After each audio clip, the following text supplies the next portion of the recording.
Uh, let's see here. No notification so far.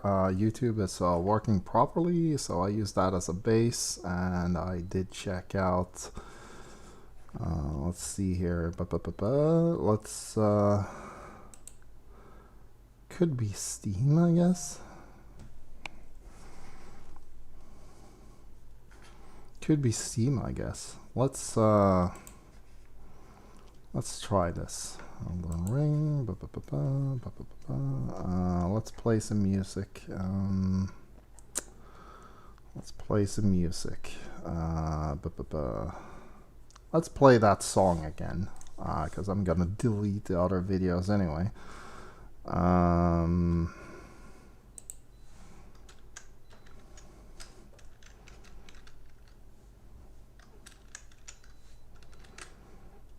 Let's doodle around here for a little bit. Let's go for a song and play this song. There we go.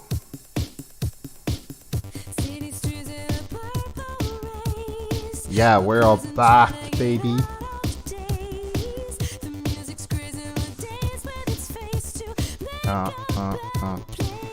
Let me put out a message about that.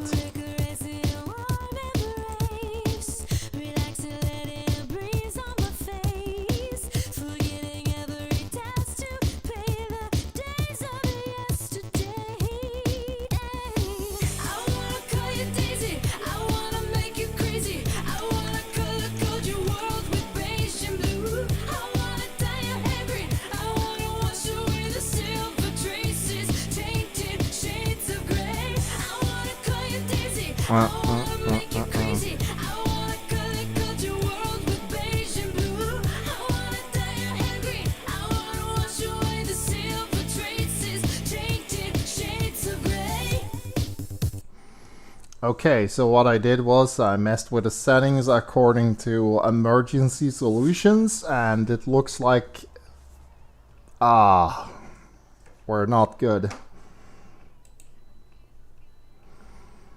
Yeah, we're just gonna have problems today, aren't we? God damn it.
I wanna color code your world with beige and blue. I wanna call you Daisy. I wanna make you crazy. I wanna color code your world with beige and blue. I wanna dye your hair. Wow, this is what?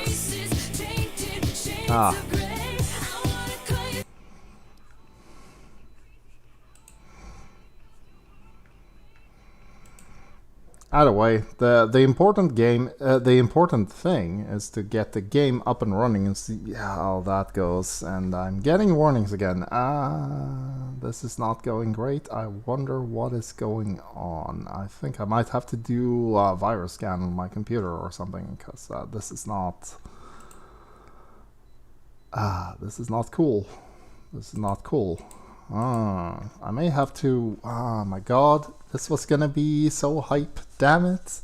I want to stream some Dynasty Warriors for you guys, but I keep having these issues. What am I to do?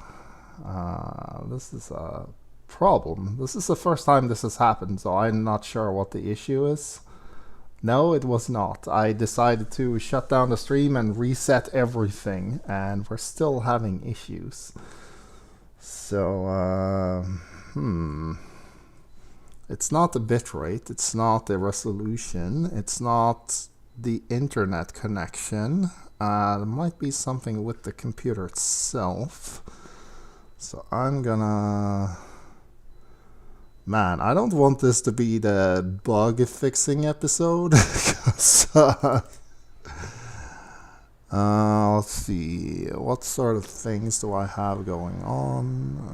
I just did this, so that's not the problem. Drivers, no, I don't think so. Man, I tried to fix one single glitch and I end up breaking the whole thing. That's interesting.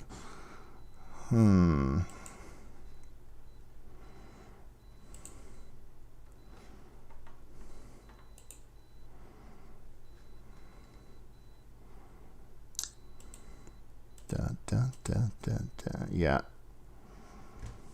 That's something on Twitch's end. I'm not sure. The thing is, I'm also live on YouTube, so if somebody would go over there and see if we still have the same issues over there, because that would be good information, because then I know for certain if it's Twitch or something else.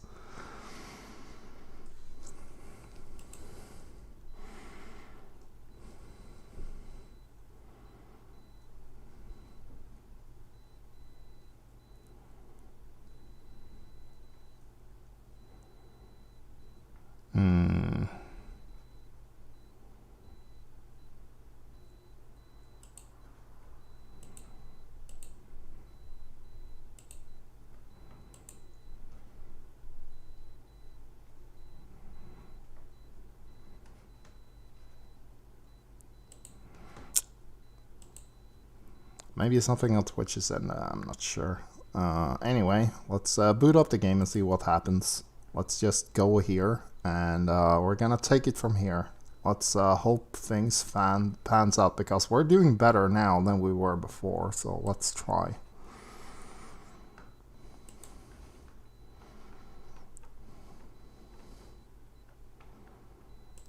I'm gonna do the usual, boot up the game. Get the audio back.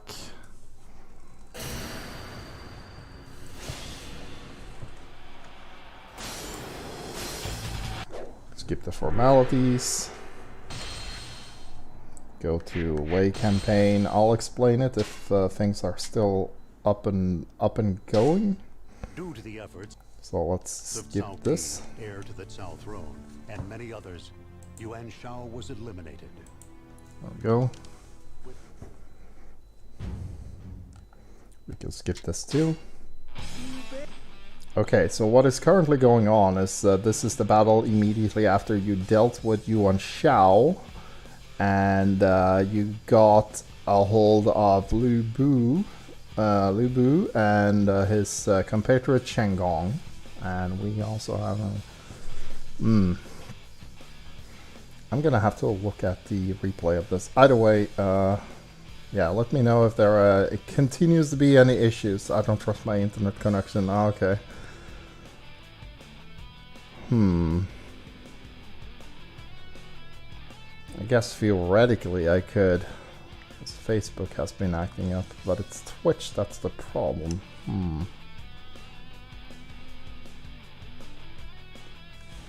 I wonder if I can stop streaming to a particular... Is that a thing?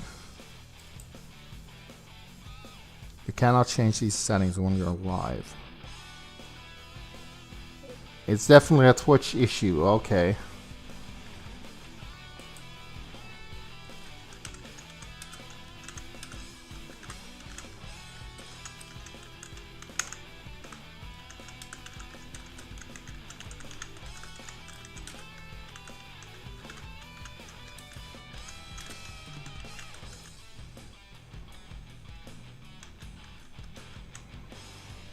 If YouTube is lagging a second behind or 2 seconds behind, that is totally fine. As long as there are no buffer issues. We could do this on Twitch, I guess. I mean, YouTube, I guess. I could just turn off Twitch for now if it's a Twitch issue. Let's see here. I'll Google that real quick.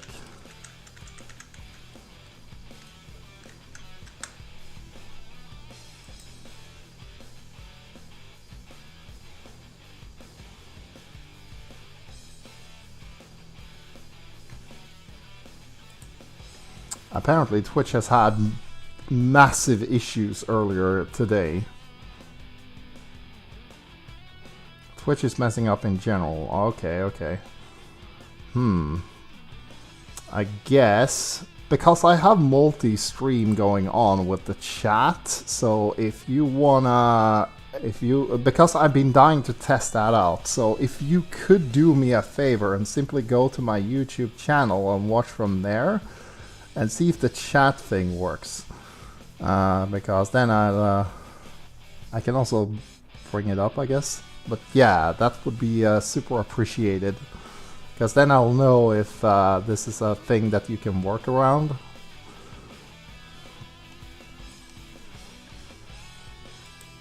Because then I can just keep doing this thing.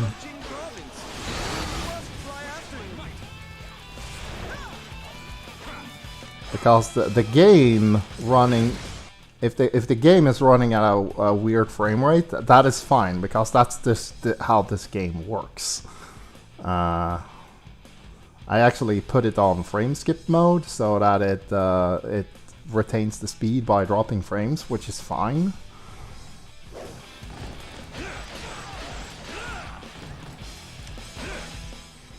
Aria says, I'm on your YouTube already. That is amazing. So now I know for sure that the multi-stream thing works. That's very cool.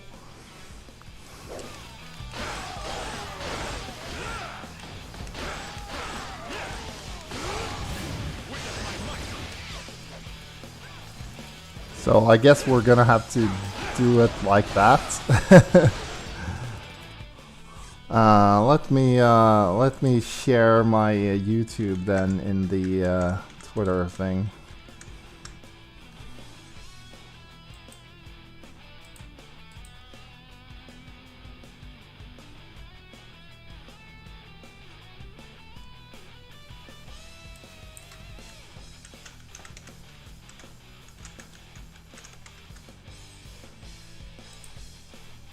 There we go. Use that, go to Twitter.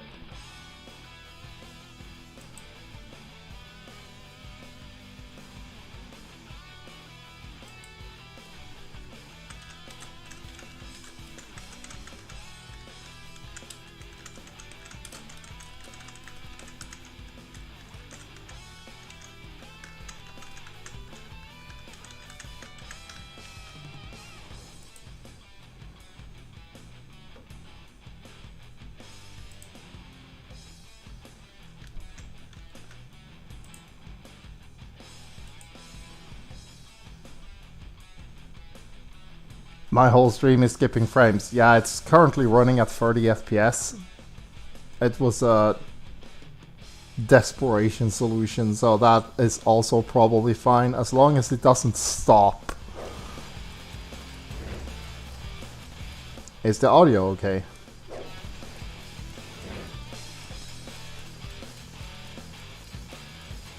You shall pursue my lord no longer. Destined to fall here.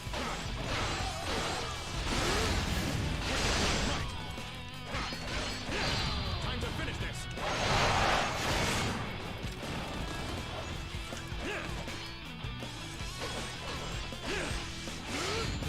Witness my might.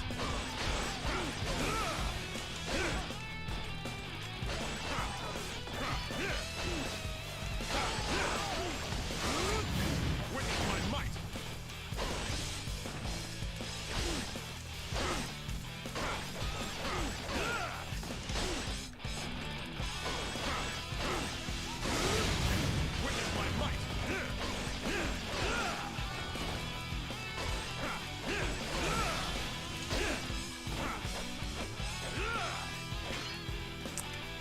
Okay, so at least the audio is fine. I may have to do another stream this week to simply to sort things like this out. Because it will be a good experience to figure out how to solve this. I'll share anything I find on the relevant channels. I might talk about it on Twitter or at least Discord if I can figure out what it is.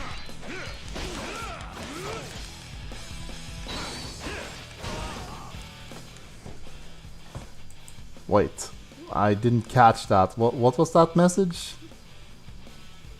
Oh, subscribe. Wow, a subscription. Very cool. Night Angel, hello. Thank you. Audio is fine on my end and on both. Also, frames are also fine on both. Ah, very cool. Thank you, Darren Mershan. Very, very cool. I wanted to try some new things today, so I spent a lot of time trying to prepare for this, but I wasn't... Well, technical issues aside, I wanted to try out a new giveaway system, which will go live... let's see here, actually right now. Give me a sec, and we will try this too, because we might as well at this point. Let's see here. We're still doing this giveaway. Let's see here. We're gonna go to Cloudbot, which is gonna be operating this. We're gonna do giveaway. We're gonna add this thing. We're gonna start the giveaway. And it should be in the chat right now. Or any second now. There we go. Type 39 to enter the raffle. Excellent. At least this thing is working. Very cool.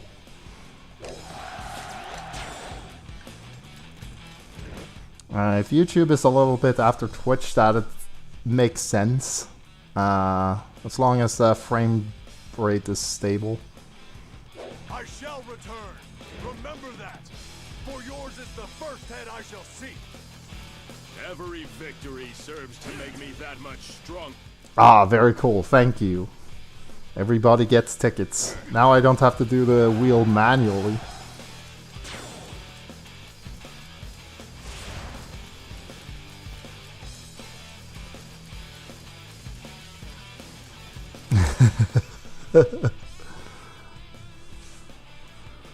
Yeah, I am I'm triple streaming. I'm live on Facebook, YouTube, and Twitch. This has been what I've been doing for the last 2 streams, which was fine, so I'm a bit surprised about the technical issues. Yeah, frame skips, I'm sorry.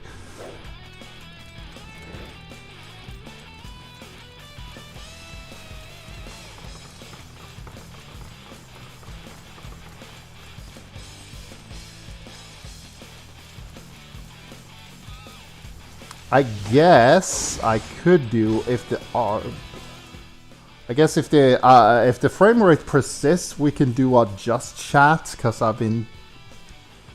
That is a lot. Well, I put the frame cap at 30 because we had issues, but if the audio is fine and the frame rate is so-so, we could do just chat. We'll finish this mission and see how it goes.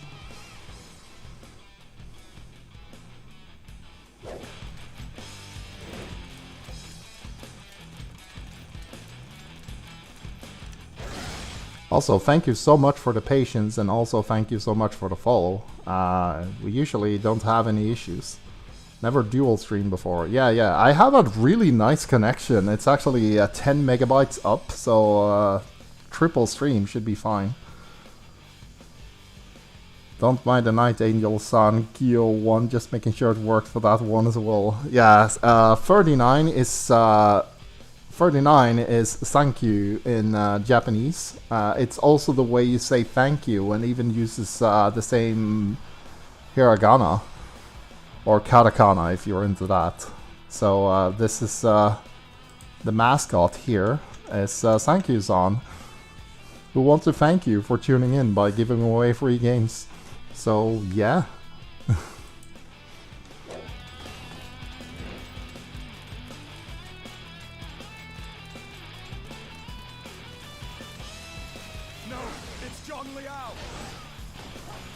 Yeah, it's Zhang Liao and he's coming to kill all of you.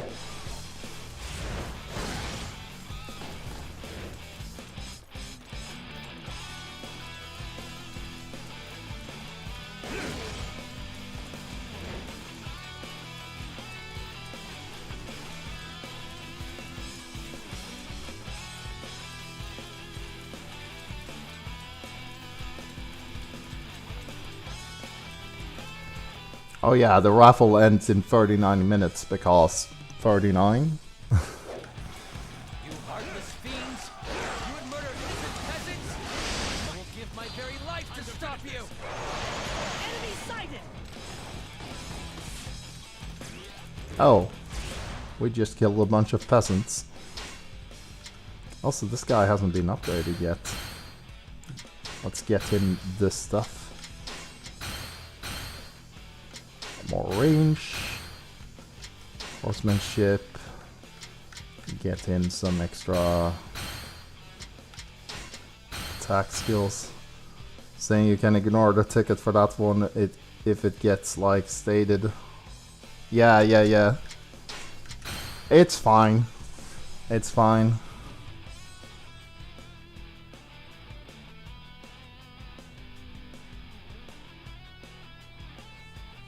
Yeah, thank you.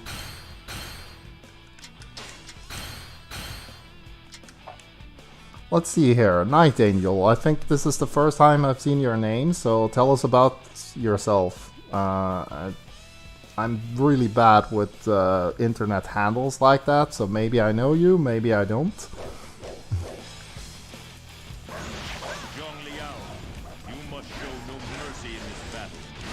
You are to be my blade of ruthlessness.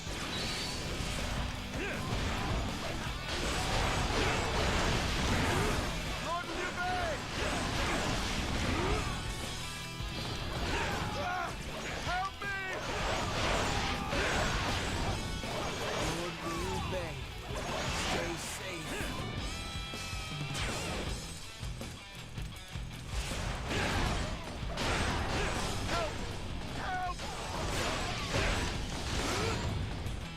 No mercy, even to mere peasants. I fear this battle will be a bloody one. We are our Lord's messengers. We are to let the world know that all who oppose him will meet with death. Time to finish this. Somehow I don't think that's Sun Quan. He, the spelling is wrong. Ah, your efforts are dazzling. You shall see me shine as well. Yes, even brighter than now. Time to finish this. Don't worry about the details. Simply focus on the enemy in front of you.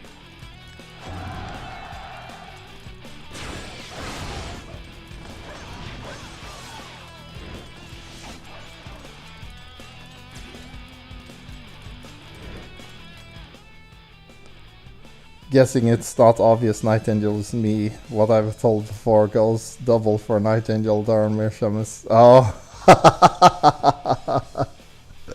I see.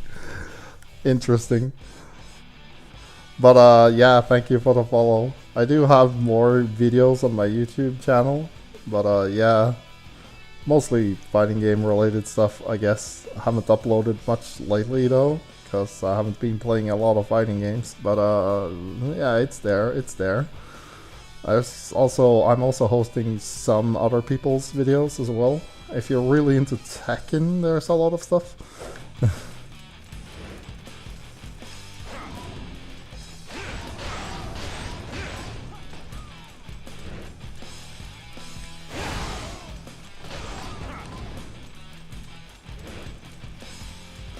Lord Liu Bei, you must flee. I will hold them back.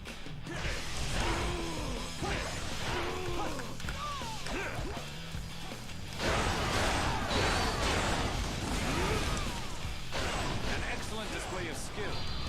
We must keep up our own end of the fight.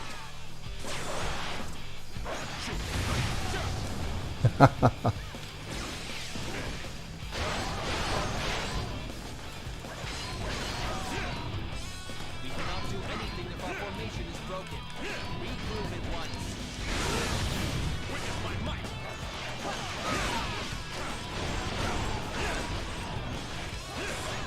go no closer to my lord. I will be your opponent. Let's see. Getselius says, by the way, I've recently been chatting with the Blackwell creator on his new game. It's called Old Skies. Oh wow, that's super cool. Yeah, tell him I really like the series, and I love how Blackwell starts hinting at the ending even in the first game. I love how it came full circle. It's very rare that such a long-running series sticks to its roots that much over such a long period of time. Like, you can tell when you finish the series that the ending that we got was already... it was always intended, and that's so rare. It's very different from his other games because of art. He should have a demo by February 2022. Oh, I'm looking forward to that. To retreat is not necessarily to lose. Every victory serves to make me that much stronger.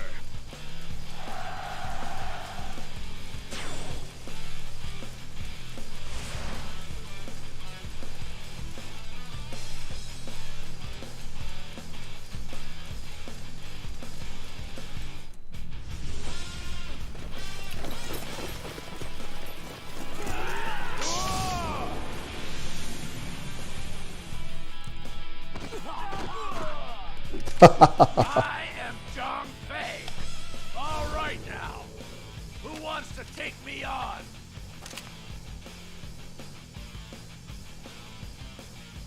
This is that scene.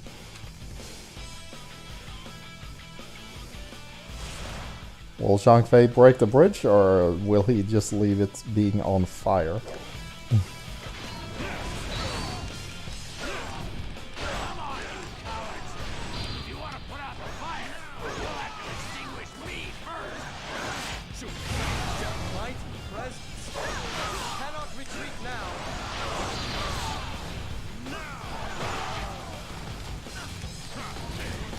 Oh, okay.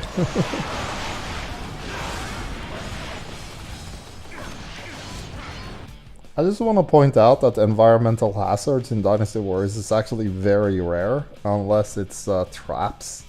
This firewall is new.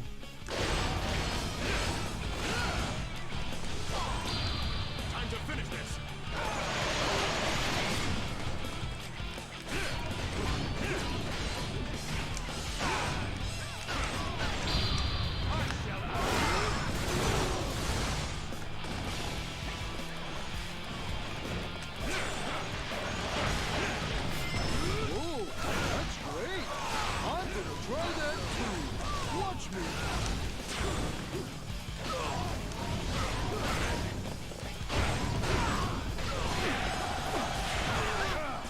I must escape or lose my life. Curses! I can go no further. Be safe, brother. The bridge is cleared. Come, we must hurry.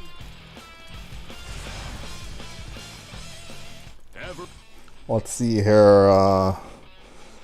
Darmisham says, of course, no problem. Didn't know you had a YouTube as well. Believe YouTube is the only place my name is the English version of it, actually. Everywhere else, I am Darren Mearsham. Have tried to look for a way to change the name on here as well. Just couldn't find it. Oh yeah, I was super lucky about that, actually, because I just picked the name Hexelf for everything. And I used that with a name generator with Hotmail when I was still in gymnasiet in school, and I used a German dictionary, an English dictionary, and a Swedish dictionary. Put them all together and put it in a name generator, and said, you can have any combination of words that is as many words as you want, but 2 or 3 syllables or less, and no numbers.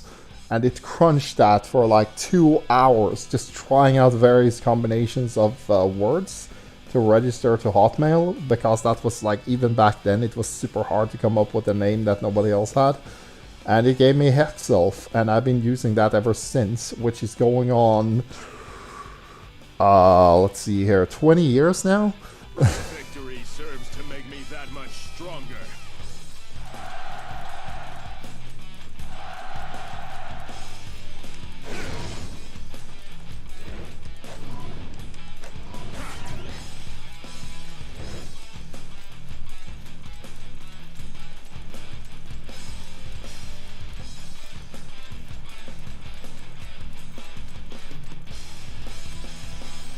You think you can outsmart me? Don't make me laugh. Fight this battle with everything you've got.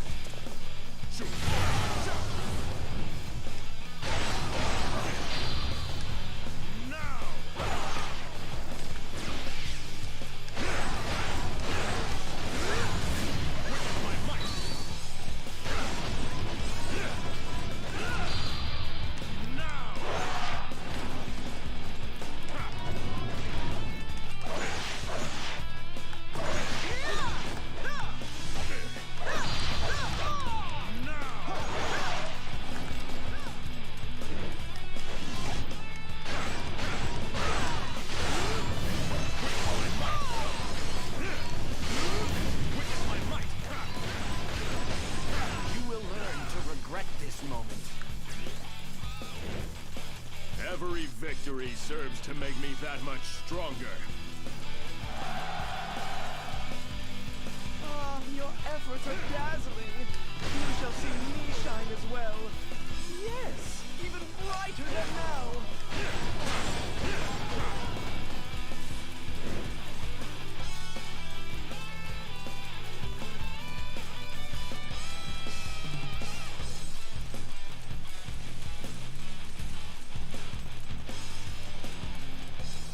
Ah, it's no good. Fall back. Fall back.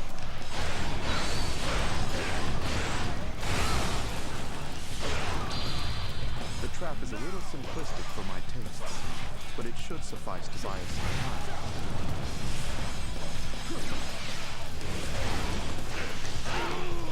Your strength is worthless against my strategies.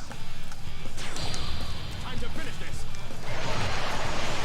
To retreat is not necessarily to lose. Every victory serves to make me that much stronger. Perfect chance to use our momentum. An excellent display of skill. We must keep up our own end of the fight. Time to finish this. He calls this simplistic. He is too dangerous to be allowed to live.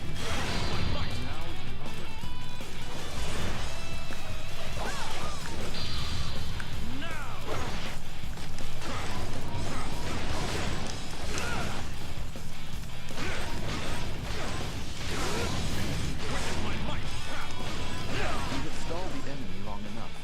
It is time to withdraw. Every victory serves to make me that much stronger.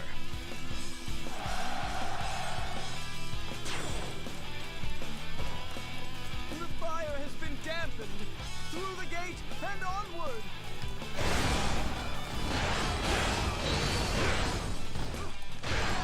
So you're my next opponent. I'll crush you like all of the others. Ah, your efforts are dazzling. You shall see me shine as well. Time to finish Yes, this. even brighter than now.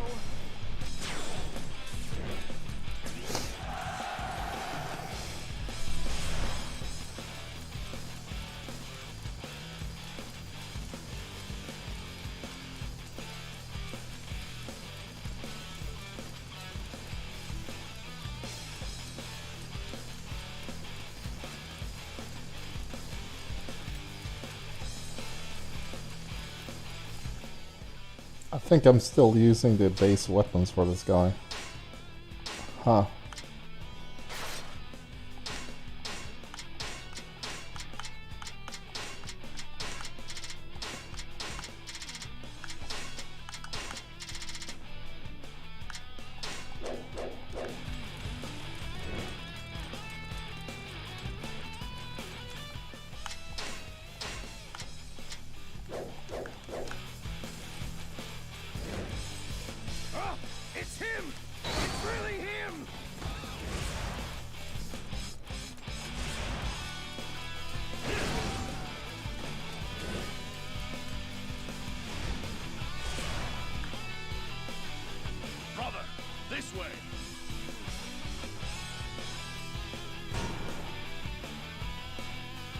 Guan Yu. You've made it in time. Hurry to the boat. I'll hold back the enemy. Time to finish this. Fall here? Okay, let's do a safety save. The way to Liu Bei is through Guan Yu. And I will walk that path. Oh, that's great. I'm gonna try that too. Watch me.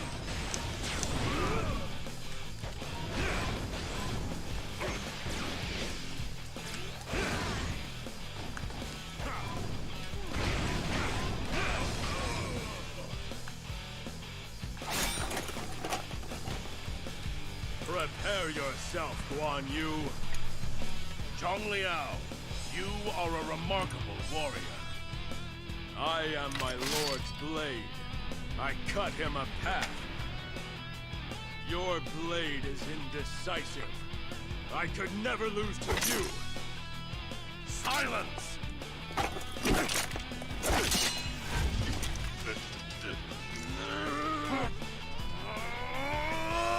Guan Yu, are you all right? Look who's come wandering back. You're mine, brother! You don't know when to quit! My lord!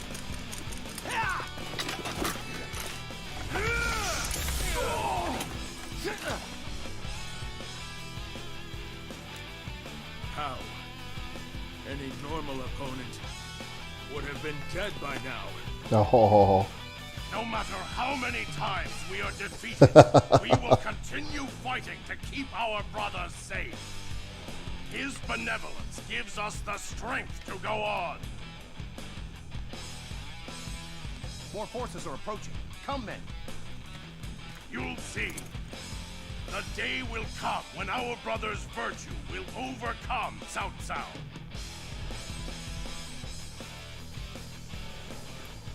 yeah, some audio lag there. Just a little. Forgive me, my lord. The conflict will continue.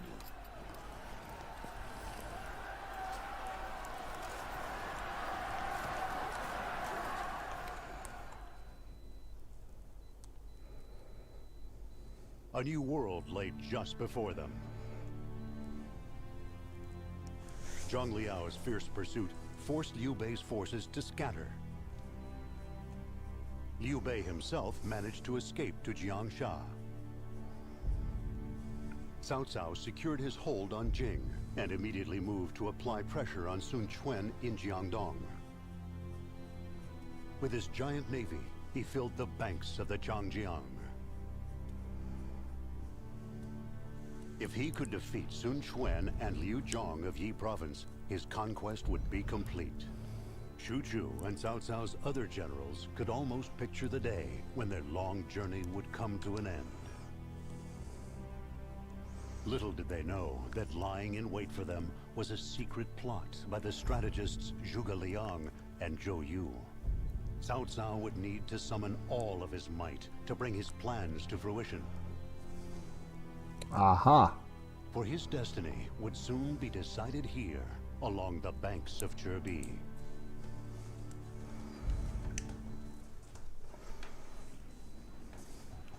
Tianwei, Lord Cao Cao is amazing. He's nearly conquered the land. And when he does, we'll have all the rice fields we can tend. I hope you look down and bless our crop. But I have a bad feeling about things. Ah, okay. So we are officially in Battle of Zhebi, aka Battle of the Red Cliffs territory. So let's see here. We have the best weapon in the game, Tiger of Ding Dong. Get Cao Cao, yeah. But yeah, you might remember Sun Jian is the guy called the Tiger of Jiandong, and this is the weapon called the Tiger of Ding Dong. which is not Sun Jian's weapon. But I love the name. I love the name. It's so good. So, let's see. Also, how is the stream holding up? Because we could do a just chatting thing. Should I continue or should we pause here? Because this is Battle of the Red Cliff, so you know things are gonna get good. But this might also be a lost episode. Let me check on something. We have 30 minutes left on the giveaway.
Well, let's see who's here. Do we have, okay, we have Shu Huang here, Cao Cao over there, some random dude, South Sea.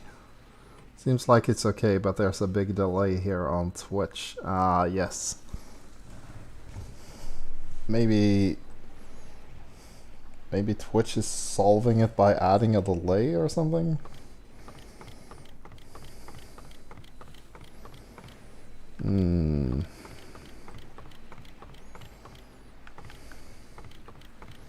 Question is, should I do Battle of the Red Cliff Away edition, or should we wait until we get things sorted out? What do you think, Tempestio?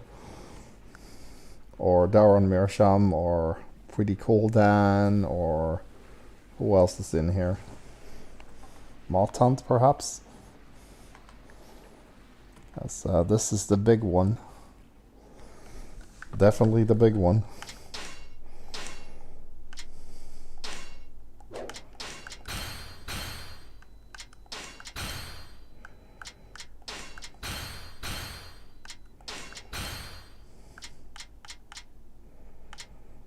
$560. That's not too far off, actually.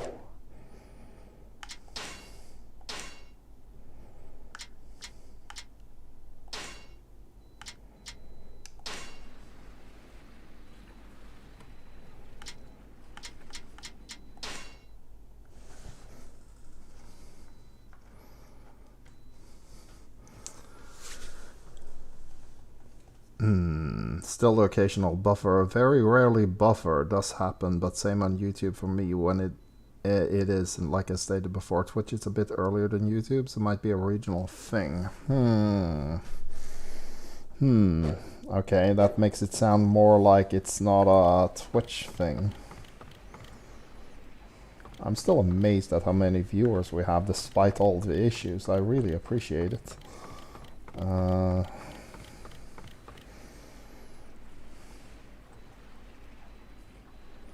Wait till it's sorted. It's a cold battle. Okay, yeah, we're gonna do that then.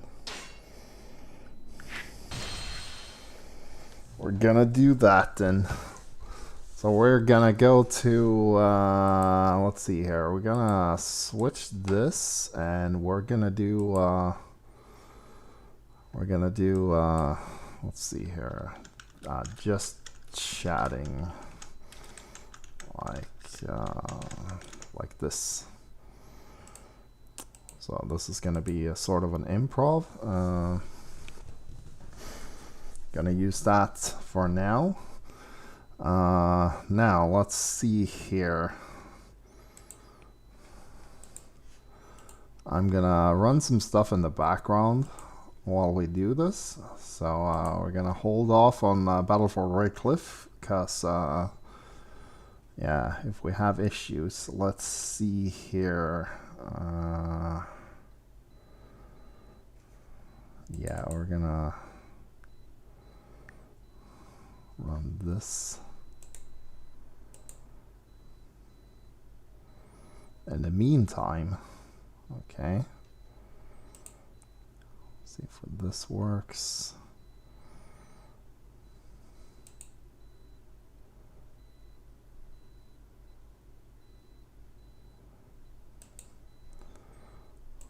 Let's a quick clean. Okay, are we still good? Yeah, okay. Let's see here. We can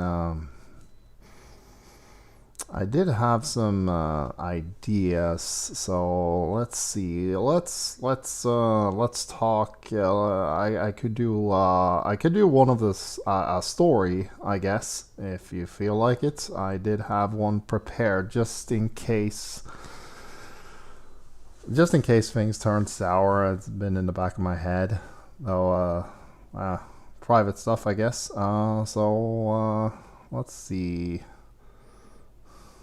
Yeah, would you guys like that? I guess with the lag, if the audio is fine, then yeah, let's do that. Let's see here. Wow, this is awkward, but let's get the ball rolling. Yeah, okay, so yeah, this is start with the usual, especially if there's new people here. Okay, so the reason I started doing Muso Monday, I talked about this before, so if you heard it, I'm sorry, but yeah, the reason I started doing Muso Monday is because yeah, my sister suffers from, she's on the spectrum, so she has a very difficult time focusing, and she decided last year that her New Year's resolution was going to be to read a book every single month for the whole year.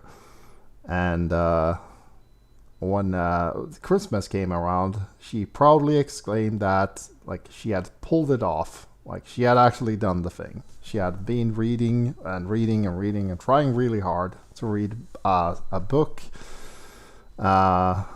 every month for the whole year. And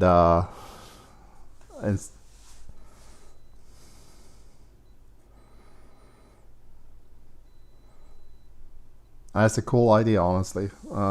Okay, yeah. So she had been reading a book every single month for a whole year, and she was super proud of herself. And she told me on Twitter, Facebook, I mean, and I was like, oh my god, like I know you try really hard to do this. Like it's super hard. You're on the spectrum. She has ADHD, so attentive disorder or something. I kind of forgot what it's called, but either way, so that was that inspired me to be like, okay, so if she can do that, I should do something like that as well. So I thought about it and was like, well, okay, I never got into streaming, even though multiple people said I probably should, because one of the reasons is I never shut up about stuff I like at all, like ever. I have to try so hard. So so what I ended up doing was I thought about stuff that I didn't do, and I was also like getting older, so I was having this midlife crisis thing going on. And so I thought about, well, okay, so there's this book, Romance of the Three Kingdoms. I never read that one. I also never read like Journey to the West or like any of those like big classic books from China, those big four. And they also tie into Dynasty Warriors, and I never got into this series like ever. Maybe I can like combine the two. I could like start streaming, I could read a book, maybe I can make it the whole thing, because I really like watching these YouTube videos about people, talking about their passions and like explaining stuff. And one thing that prevented me from getting into Dynasty Wars was because there are so many characters, the plot is complicated, and I just had no idea where to start. So in the end, I was like, I just had this revelation where I thought, hey, what if I die? And one of my last thoughts when I'm old is like, I never got to read this book. Maybe I'm gonna regret that. And so I went to Amazon and I looked the book up and it's like, I'm gonna buy this fucking book and I'm gonna read the book and I'm gonna start streaming the Dynasty Warriors games and start comparing the book to the games, because I love when people do that on YouTube, and I want to do something like that because I want to channel like one of those. So I got the book and I started reading it and I started streaming. First of all, from my PS4, just the PS4 itself. Maybe I should be doing that right now, because, but yeah, so I started doing that, and I read the book mostly at work during breaks. I was reading the book. I think I have it here somewhere. Yeah, this is the copy of the book. Let's see. It's the Penguin Classics version. It's about, let's see here, 600 pages. So it's much shorter than the original. The original is closer to 2,000 pages. But yeah, I read that and started talking about the various chapters. I started doing episodes based on like what I've actually read. So I did the Diao Chan chapter in Dynasty Warriors 9. I did the Guan Yu chapters in Dynasty Warriors 9 as well. And then I started gathering the games. I started collecting them for the PS2. So I got 3, 4, and 5. And I also found I already had Dynasty Warriors 6 on the PS3. So I got that one. I already had that one. I started playing it again. It was the first Dynasty Warriors game I played. Absolutely hated it at the time. Really stupid combo system in that one. Very difficult to play properly. But either way, I started appreciating it a little more because at least I knew who Zhao Yun was, because I read his chapter about like how he saves Liu Bei's wife and his baby, Liu Shan, the idiot emperor. Well, I mean, that wasn't worth it, clearly, but still, it was very cool to like figure out what like the plot points were and like, who these guys were. I had no idea before. I was just vaguely familiar with Lu Bu being like this badass. And yeah, reading the book like really changed things for me because I was like super proud that, oh shit, I actually read a version of Romance of the Three Kingdoms. I can actually say that now. That's very cool. And we started streaming like the early games, Dynasty Warriors 3 onwards. And now we're at 7, which is super cool. I mean, we kind of skipped 6 because nobody wants to look at 6. Jesus Christ, that game is... There's a reason why Dynasty Warriors fans don't like that one. I totally understand. The graphics are pretty good in it, but the gameplay just... But yeah, and then I found Dynasty Warriors 7 on Steam, which is super cool. This is the best version. Unfortunately, it's also very difficult to stream because the game is kind of unstable when you do that. It works much better when you're not doing that at the same time. Not sure why. But yeah, so that's why I started streaming. It's kind of a long story. So I've been trying to get this Muso Monday thing going. And I also pretty much I tried to combine it with work, which has been difficult, but I figure out more and more about how to stream, like this background that you see here and the Twitter logo, doing real-time editing while I'm streaming. Like that part is that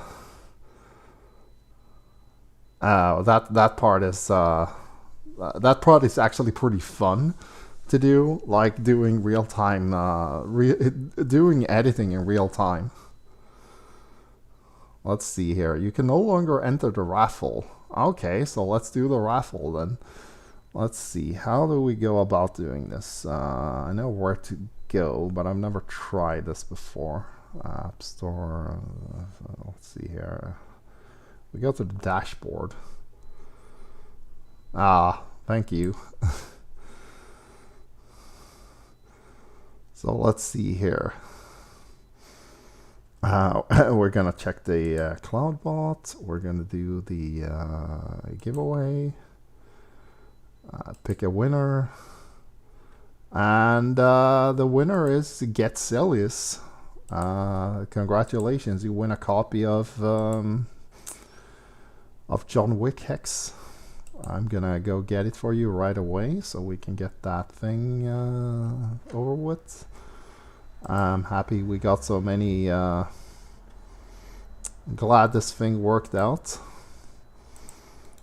So we're gonna try to do. Let's see here. Get Celius on. There we go. I'm gonna send you a PM on Twitter, and you will have the code right there. There we go. There we go. Get Celius has won a John Wick on Steam. Yeah. So so lately I've been working, mostly focusing on work. I also tried to study at university, and that didn't go too well. Thanks, Getzelius says, "Oh, no problem. Thank you for putting up with all of these issues. I will make sure to try to figure that out." Let's see. Oh yeah. I did actually have a pretty. I thought it was pretty funny. So I work as a delivery gal at the laundry machine thing here. Like we collect laundry from older people or disabled people who can't get it done themselves because of disabilities. So that's what I do for a living. Like we go on our electric bikes, we go over to the client, we pick up the stuff, we bring it back to the big laundry factory thing, whatever you want to call it. We have like industry level washing machines. They're absolutely huge. We wash everything, we put it neatly, fold them, iron them, and we put them in bags, and then the next day we drive them out again to those people. So that's my job, at least currently. And I got a new work, what do you say, a guy that I work with. So we usually go in pairs, but some of the other people quit. So they hired new people. We have new people, and we have to basically teach them how to do the job, so that if we're not available, if we want our vacation around Christmas, we have to, make sure that somebody else can do the job when we're not there. Let's see here. Getzelius says, one day we'll ride a horse and shoot down someone on a motorcycle. Yeah. So we do that. And the new guy that I got with me is very cool. I really like working with him. So we were talking about like various things about where we used to live, background, previous jobs, education, all of that stuff. And it turns out that he's new to Landskrona, which is where the city, I would call it a town, but the city insists that you call it a city and not a town. It's a whole thing. So we talk about like previous jobs, and it turns out he has been working in like with hospitals, taking care of people as well. So that's just like, oh, okay, I see how you ended up here. That's very cool. That's very cool. So he used to work in industrial work, like making ice cream, it seems. Was the last one, and then he decided, yeah, I want to do something better with my life, so he educated himself to become a nurse, so he could work at like nursing homes and hospitals, and he also added a bit of psychology there, so that's very, very nice. So I know I'm working with a good person. So we talked about previous places we lived in. So he has lived in a place called Gislaved, and I've been living in a place called Värnamo. And the thing about Landskrona, the place I live in now, is that it is a very old city. It's 600 years old. So think about that. This town is older than the entirety of the US. We have history that goes way back. Way, way back. And one of the first things that I got when I moved here was you can actually get these like tours where you have tour guides that take you around the city, and they point out the various historical locations, because again, it goes way, way, way back. And this was, when I got here, it was very close to the 600-year anniversary. This was like 10 years ago. And the city actually sponsored anyone who had moved to the city within the last year. You got this full-on tour for free as a new member of the city, I guess. And they gave us the whole rundown. And I found out that despite the city being 600 years old, the story of the city is actually pretty depressing.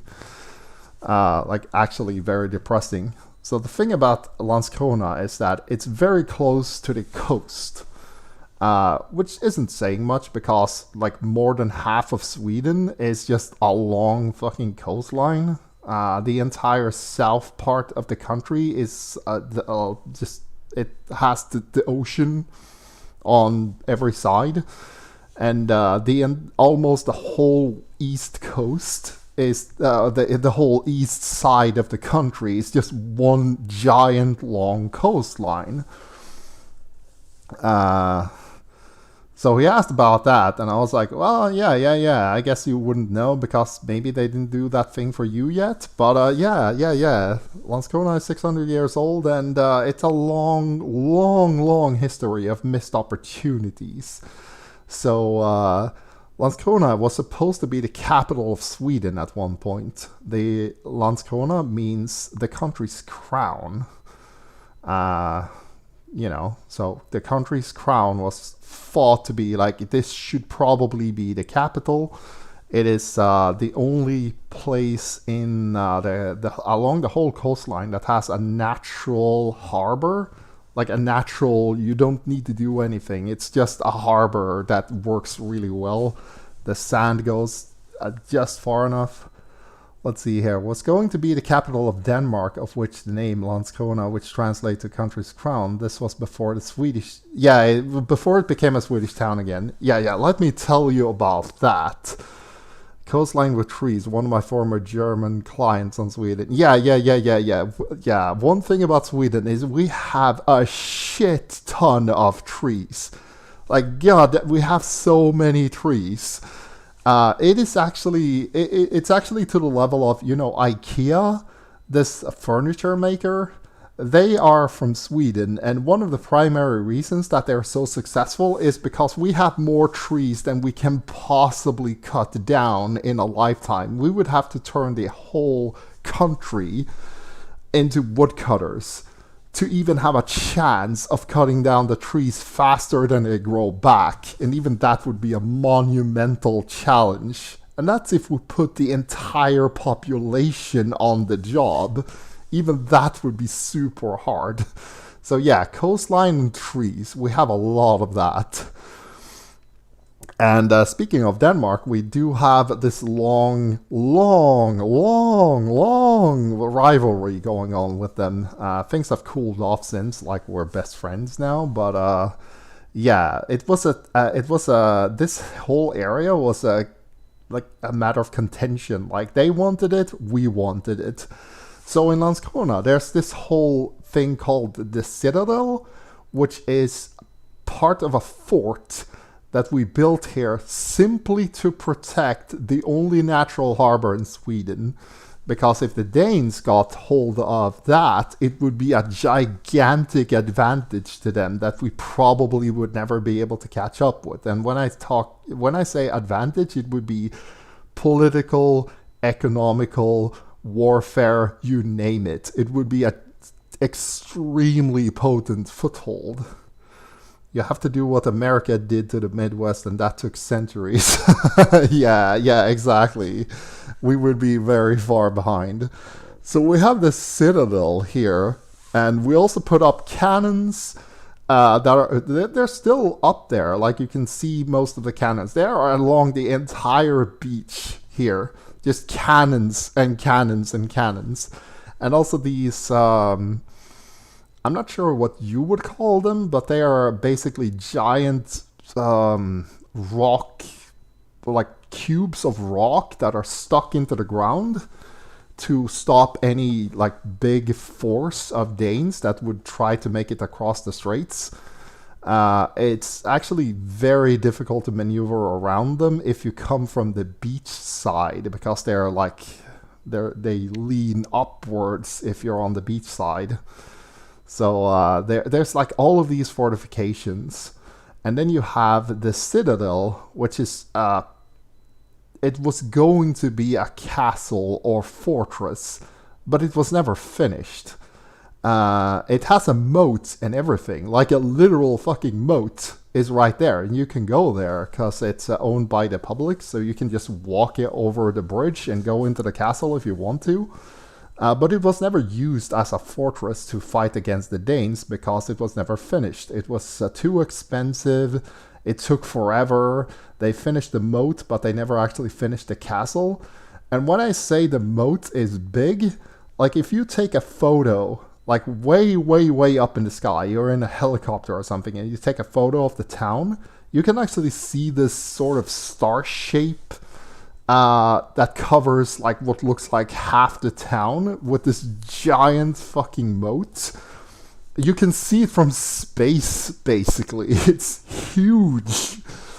But then you look at the citadel and you find that the citadel was only finished to cover like part of the lower right quarter of the moat. Like it's only on like in one of the corners. Everything else is just a grass hill wall thing that they did.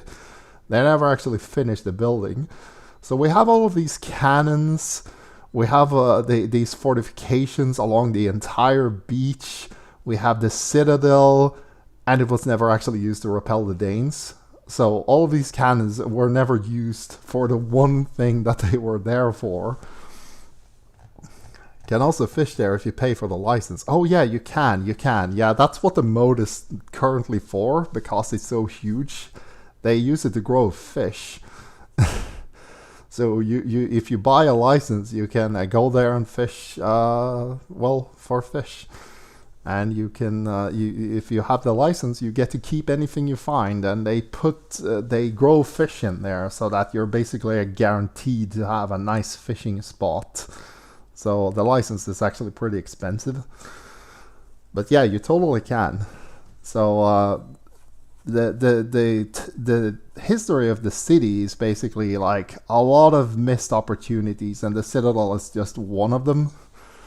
And the reason for that, like why everybody wants it, is that it has the Sweden's only natural harbor, and we also have a couple of other reasons.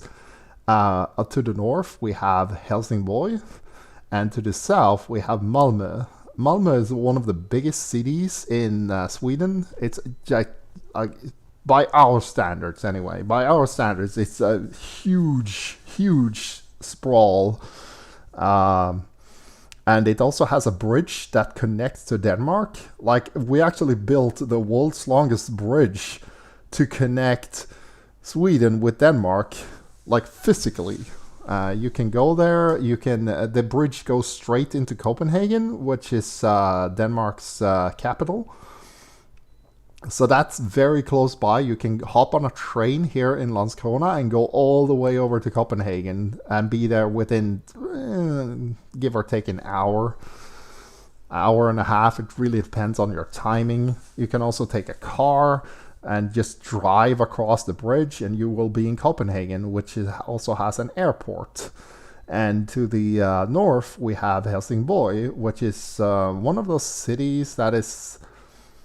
They're not actually richer than anybody around them, but they have ferries, and they also have something called Knutpunkten.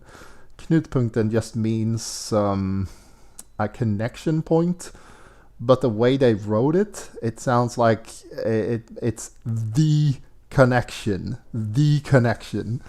You can go with, you can take the ferry straight over to Denmark. At least before the pandemic, you could take a ferry every 20 minutes, all year round, all day, all night, just 20 minutes, and there's going to be a ferry that can take you across to Denmark and go to Elsinore, which is also, it has like a big shopping district, not as big as Copenhagen, but it's Swedish citizens go over there all the time to buy booze, because booze is super cheap in Denmark. So with the placement of Landskrona, like between these cities, it's really easy to go there to Europe. Any country that you want, it's super easy to get to Denmark. And from there, you can get super easily to France or Spain or Germany. So it's like this massive hub that Landskrona isn't part of, but it's really close. So everybody keeps thinking that Landskrona is in such a great location. It has the natural harbor. It's close to Malmö. It's close to Elsinore. You can take the boat. You can take the train. You can take the car. You can just drive straight from there into Europe, whatever city you want. It's close by, very close by. We should do something with that. And it's the 600-year history of Landskrona is just a 600-year history of people thinking that, trying something out, having initial success, and then failing miserably. So we had a wharf where we used to build boats. That used to be a huge thing, huge employer. And then that completely failed. We also had a flour mill. Huge employer, giant company, employed basically half the city, and then they filed for bankruptcy. We had a bakery, same thing. It's just this over and over and over. So people here are generally very depressed because unemployment rates are pretty high, and it's been a thing for decades and decades, like the last several hundred years. It's just been this story over and over. Somebody opens up a business, they try to do a thing because it's in such a good location, and then they fail miserably, and everybody's suddenly out of a job again. And then their kids grow up, they see the same thing, they go to the mill, and the mill fails miserably, and everybody's unemployed again, and then their kids grow up, and so on and so forth. So this town has a rich history, but it's a lot of it is very, very depressing. And then if you go like even further back, there's the war with the Danes, which was constant. The city switched sides a couple of times because the Danes wanted it, and then we took it back, and then the Danes took it back, and it was a constant struggle.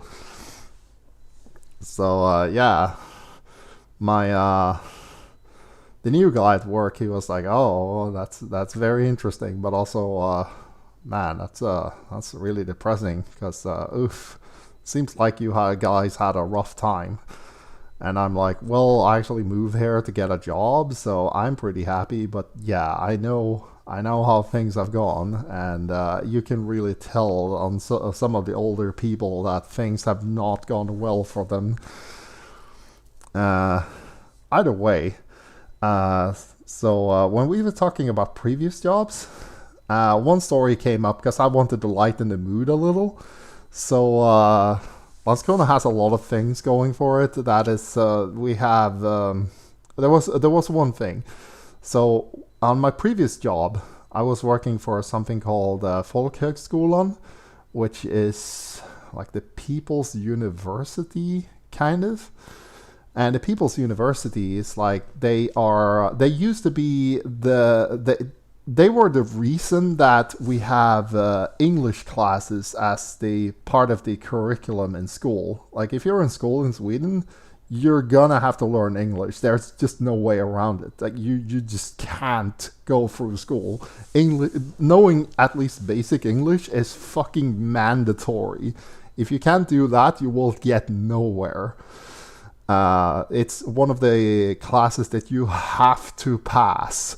Otherwise, your grades won't count for anything, really. You have to learn basic English at minimum. Anyone who doesn't, they are gonna have a rough time. So Folkhögskolan was like the reason that happened. They are independent from the official schooling system, and they're self-funded. But they used to do classes where they taught people in their spare time to read English, because that became a huge thing.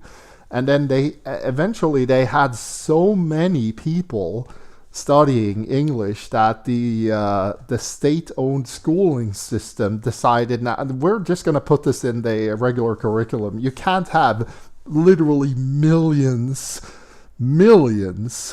of students and have them be outside of the real school system. So we're just going to take this off your hands and we're going to put it in regular school. So they had to do other things, like teaching foreigners how to speak Swedish is a thing that they do now, because the official schooling system is kind of lagging in that department. So I was employed there, and we did workshops in digital storytelling with young adults with self-perceived psychological problems. That's a really bad translation, but yeah. People that probably should be in school, could be in school, or like they have issues like drug problems, psychological problems, they don't have anywhere to stay, don't have a job perhaps, or no money. So our job was to help kids like that. Very, very cool. I love that job. I'm so sorry it's no longer there. I would have done that myself. I would have financed it myself if I could. But either way, so one time I was sent to this town, Elsinore, that I talked about before, to do introductory classes for a new school that had opened there. And my boss lent me to her former boss, and we did workshops with the new classes there, because they didn't have everything in place yet, and they needed like something to get these kids more comfortable and get to know each other, stuff like that. So I did that, and my boss at the time, she asked me, like, okay, so I'm interested. Now that you're going to be in Helsingborg, I mean, not Elsinore, sorry. Very similar names. Two different towns on two different sides of the straits. But yeah, Helsingborg, the one that's on the Swedish side.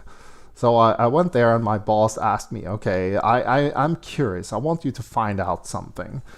Find out if there's any notable difference between people that live in Landskrona or people that live in Helsingborg. Just anything. Just just see if there's anything that makes each one stand out, and report back to me when you're back.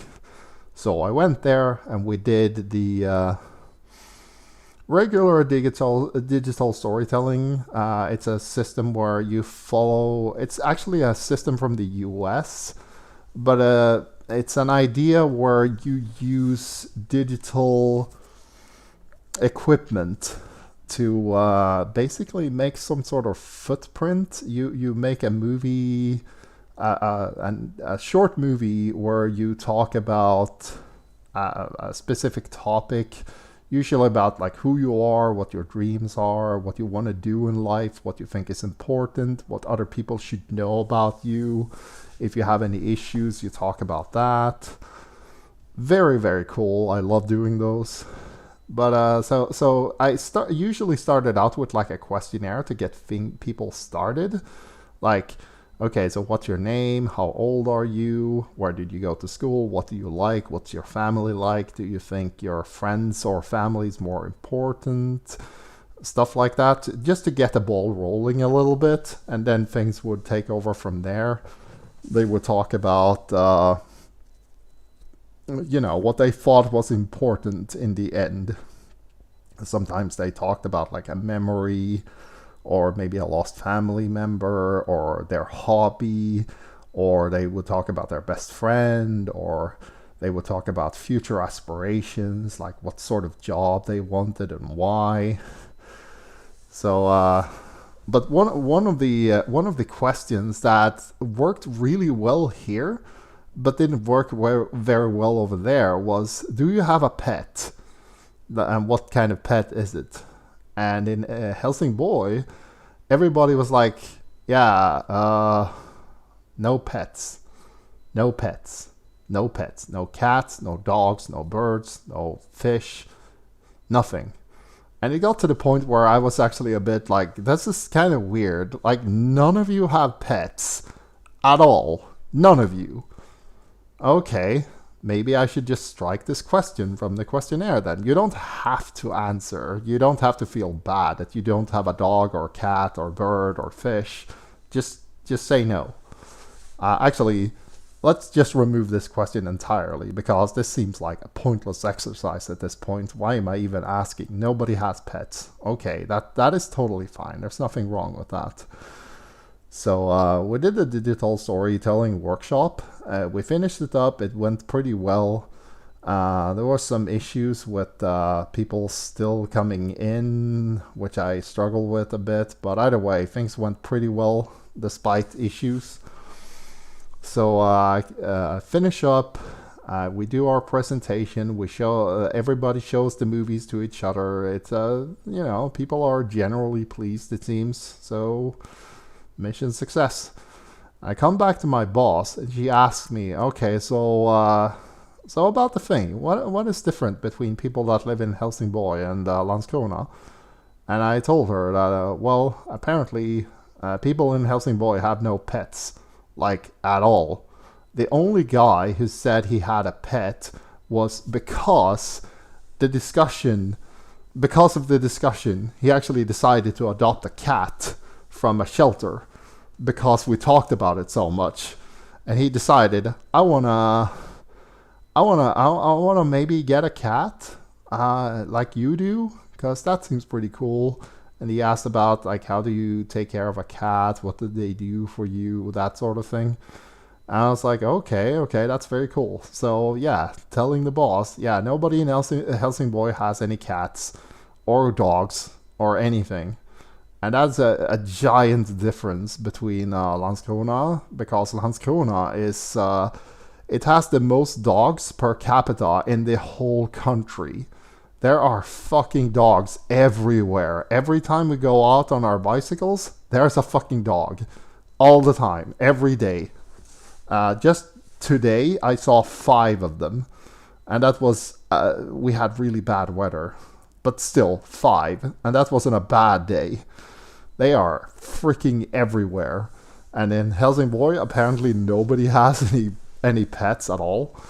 So, yeah, that was a really long way to get around to the point where, but yeah, I thought it was pretty funny. Like, oh yeah, people up north, they don't have pets. Huh. So yeah, there you go. That was one of the stories. Let's see, what is the time? Yeah, well, I guess we should wrap things up. I'm gonna have to... yeah, let's go to this. Gonna have to look at the settings. We have 39 frame drops right now, so that seems like a good place to stop. Thank you so much for tuning in. Also, I can't believe there are so many people still watching. Is it because of the lag? The number doesn't go down? Either way, we will be back hopefully on Thursday for more Call of Cthulhu, Call of Thursday. 5 dogs in 1 day. Yeah, 5 dogs in 1 day. And like I said, that was a bad weather day. So, you know, there were less people out than they usually are. And I pointed this out to my coworker, like, because he was like, most dogs per capita in the whole country. And I had to tell him, yeah, like, how many dogs did we see just from going from our workplace to the first address? That was 3, just to the first one. We had 15, and between just going to the first one, we already saw 3. And when he asked, there's also like, oh yeah, you remember how when we got to the beach to finish things up, we saw 2 of them on the way here? And he was like, yeah, you're right. 5 dogs in 1 day, all different owners. Man, you're actually right. There are dogs fucking everywhere in the city. That's so weird. We had already talked about how because he was from the area that I grew up in, and I also pointed out there's another thing about Landskrona. You notice how there are no like hills or slopes fucking anywhere in this town. Everything is fucking flat, like just completely flat. That's so weird. And I was supposed to teach this guy how to navigate around the town. And I was like, yeah, about that. I don't understand how people find their way around, because there are no landmarks anywhere that you can see, because everything is fucking flat. You can't see the water tower from here. You can't see the citadel from here. You can't see the watchtower from here. You can't see the church from here, because everything is in the fucking way, because there are no slopes at all. And I said, yeah, I actually know how to triangulate. Like, you know, when you use a map and a compass and you look for, like, stuff in the skyline to navigate around, I actually know how to do that. And it's absolutely useless in this town, because you never see anything. You never fucking see anything. And the town that I grew up in, that whole town is a slope. The whole thing is just one giant slope. There's probably like several hundred feet between the highest point of the town and the lowest point of the town. Everywhere you are, you either see stuff below you or way above you. So it's actually super easy to navigate. But this town, it drove me crazy, because partially it's a 600-year-old town, so the city planning is a absolute mess. No street is ever straight. The streets go from like asphalt to like rocks in the ground to like sand to, you know, grass, back to asphalt, back to rocks. It's just annoying to drive in, especially with a bicycle. So you have to like really navigate your way around and like know all the shortcuts and like where the ground is actually flat, because it just changes all the time when you go around here. And speaking of that, we also do have, again, 600-year-old town. We have everything that you can think of here, just side by side, because nobody ever tears anything down here. They just build new stuff. So we have, in the middle of the city, we have a fucking windmill from like the 1600s or something. And then we have somebody converted a boat into a house, like right next to that. And then we have towns that sort of look like they were built in Mexico, like these, you know, white cubes. Let's see. I was about to say only thing really is the water towers, because they're so high. But it's also about the only thing really in this town, honestly, with big landmarks to point to. Yeah. if you can see the water towers, you might have an idea of where you are. But there are many places where you actually can't see them because they're not tall enough. Especially with like I said, with the cityscape, you can have anything really. You can have like one house is part castle wall. The next one to that is like a building from the 80s. The next one after that is a really modern glass house that's built like last year. And the next one after that looks like something out of a farm. The one after that looks like it was built in the Middle Ages and it's just a hut. And the next one after that is a futuristic designer building from the 70s. And it just goes on like that. Like the whole town makes no sense. And the thing is that all of these houses are because City Hall decided that there are certain rules and regulations for the distance you can put between houses. It has to be either like really spacious so you can put a road between them, or they have to be wall to wall. And so many instances, like most instances, they decided, okay, we want to save some money, so we're going to build this house right next wall to wall with this other one. So you can have a building that is made out of like 5 different buildings just mashed together like they were one house, and they're all in completely different styles. One of them is like, you can see like part of this building is like a Gothic, like from the 19th century. And then the one after that is just regular bricks. The one next to that is like a castle wall. And the one after that is like, it looks like a hotel from the 90s.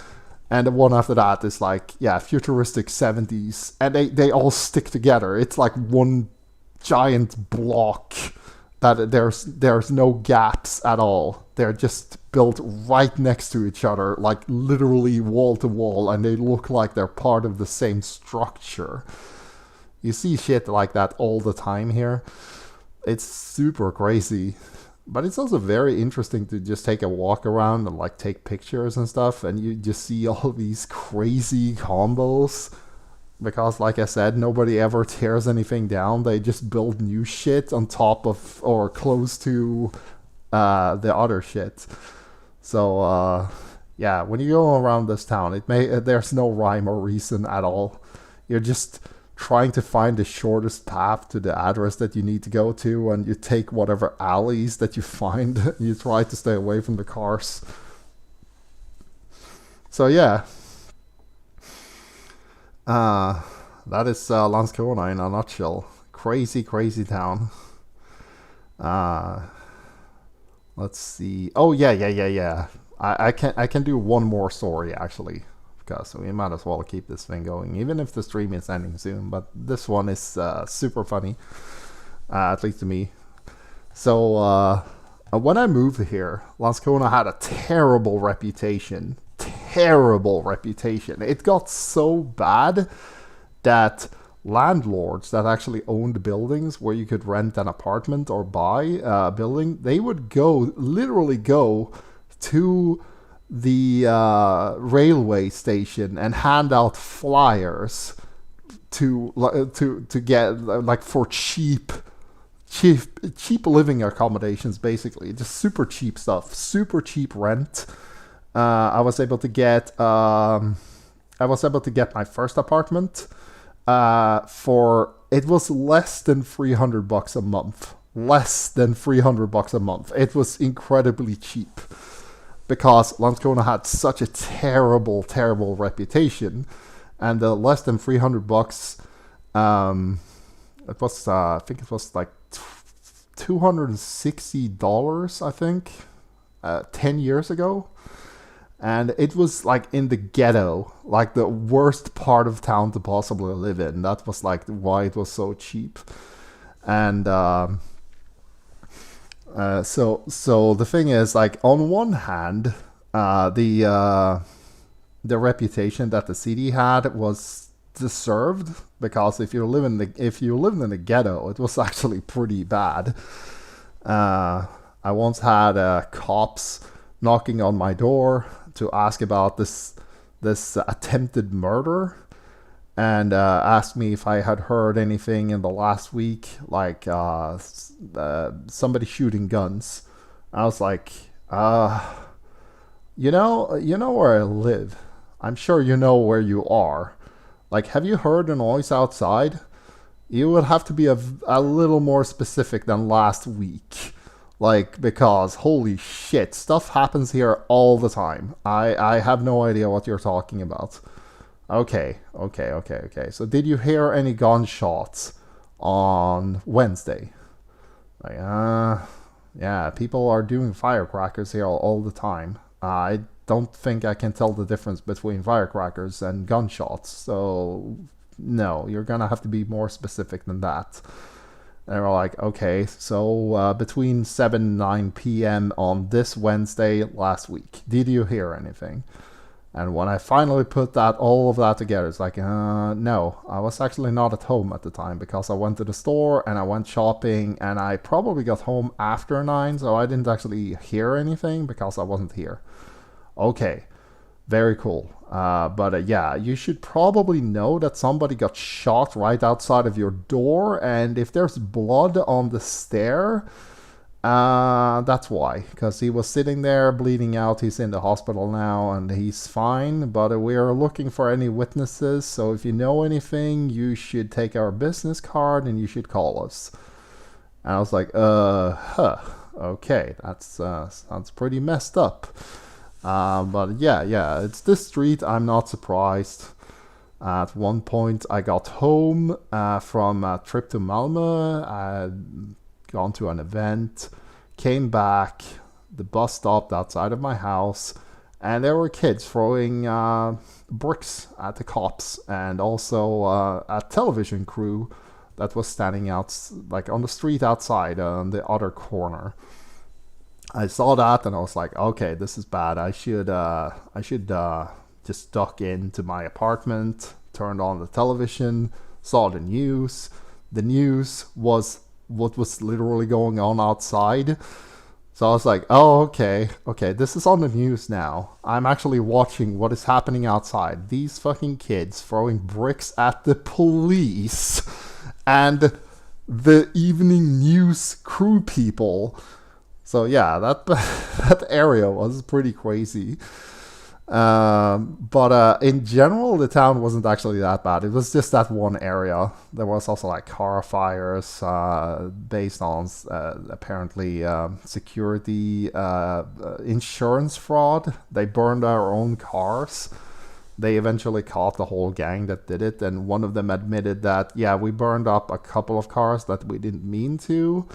I was supposed to set fire to these 3 cars for the insurance fraud, but then the other 5, I swear to God, I didn't intend to murder anybody. That was an accident. I'm sorry. So yeah, things calmed down for a bit after that because the police went in super hard. And then they evicted everybody who lived on the street, including me, because gentrification is a thing that our city hall likes to do. That guy is never voting for him. Either way, so after things calmed down for a bit and things were looking up, finally they started cleaning out the bad elements, and things were looking good.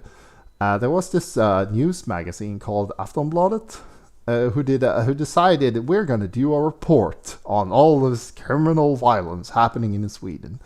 So we're going to ask our readers, you guys, what do you think is the worst town to possibly live in?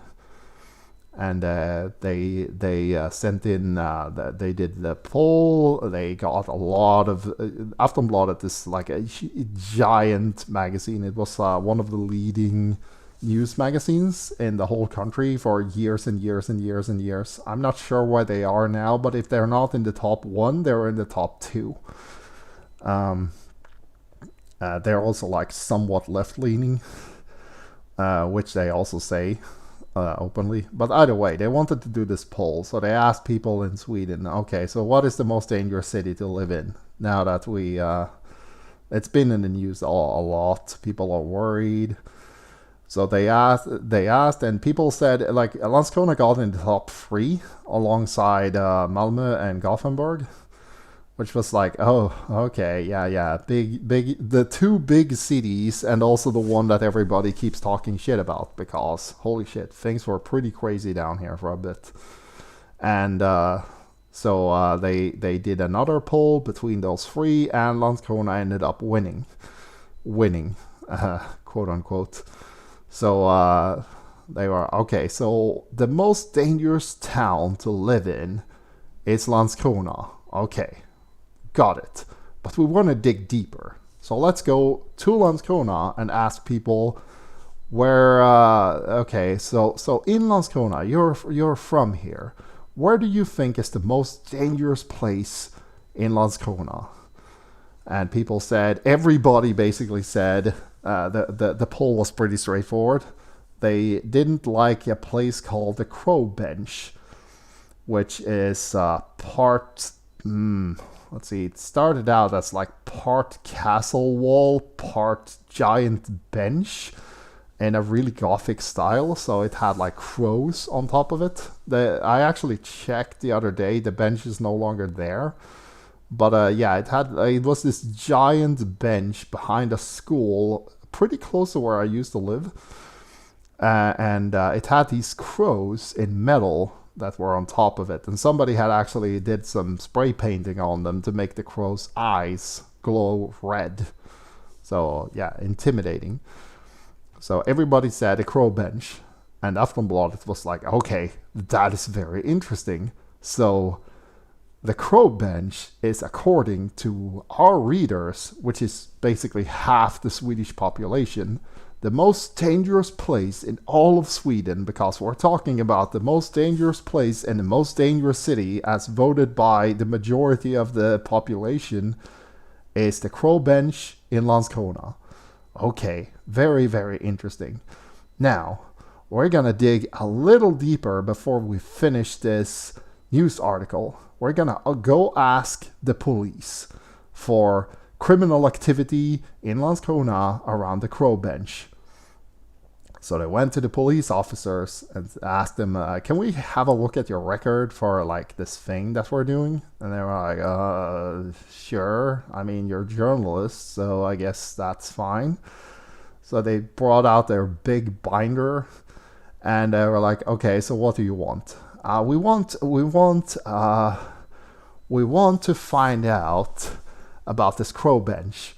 What sort of criminal activity do you have down there? Like, we want anything, like 600 years back if you can, like as far back as you can possibly go. And the police officer, he started flipping through the pages, and he kept flipping through the pages, and it's like, this is from last year, nothing. Year before that, nothing. Year before that, yeah, that doesn't count. Year before that, okay. Here we have something. Somebody stole a bicycle there 5 years ago. Let's go back further.